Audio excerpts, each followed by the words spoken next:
Hey guys, it's Lauren from the Express Lane. Now, getting a job can frequently come down to who you know, simply because it's easier to trust and work with someone that you already have a connection with.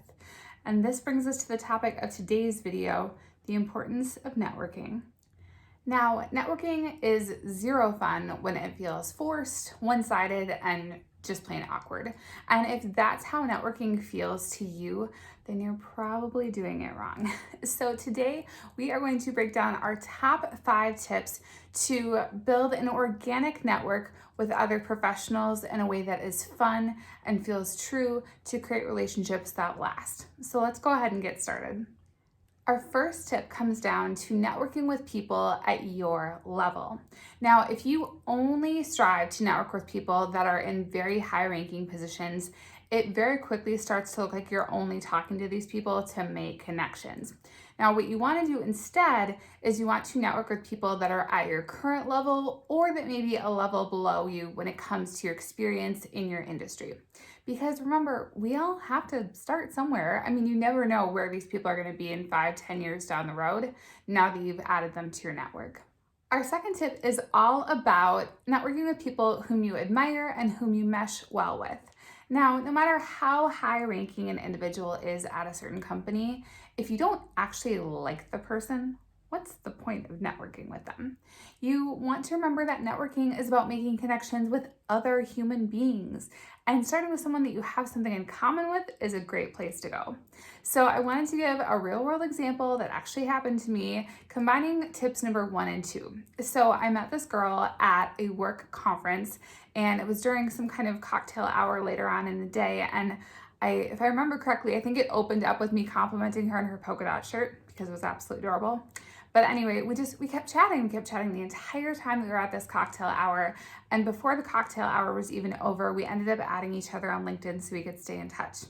Now, I had no idea at the time that this is how things were going to turn out, but she actually ended up applying at the company that I worked at. We worked closely together, and then even after I ended up leaving the company, she still served as a reference for me.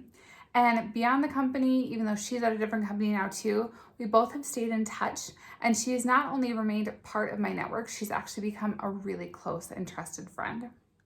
Our third tip is all about tapping into your friends and family's networks.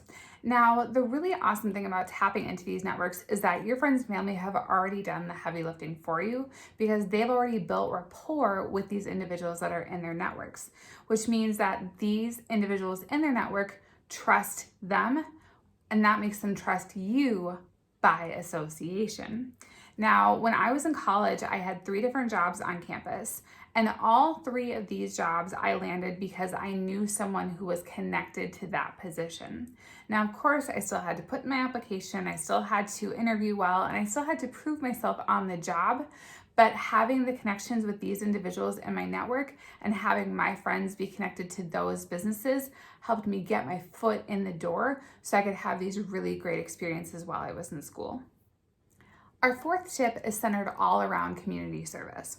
Now, the great part about volunteering is that it's an opportunity to connect with people whose number 1 priority isn't to network.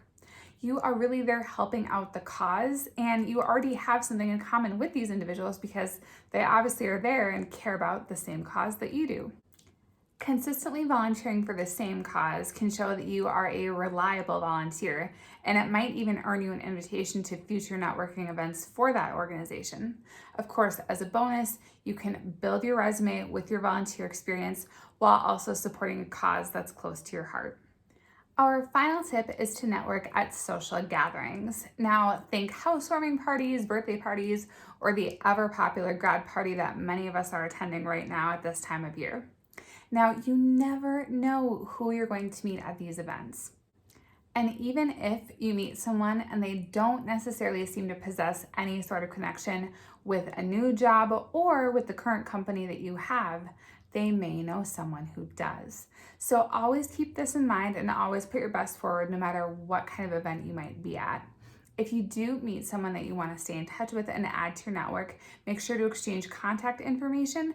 And when you're writing down their contact information, you might want to include a note that says Noah's grad party or Emily's housewarming party so that you can remember where you actually met this individual.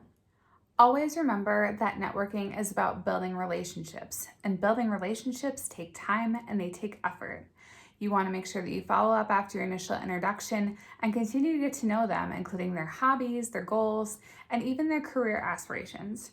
It's not likely that somebody's going to recommend you for a job after meeting you one time. You want to make sure that you continue to water those relationships and watch them grow. What's your best networking tip? Let us know in the comments below.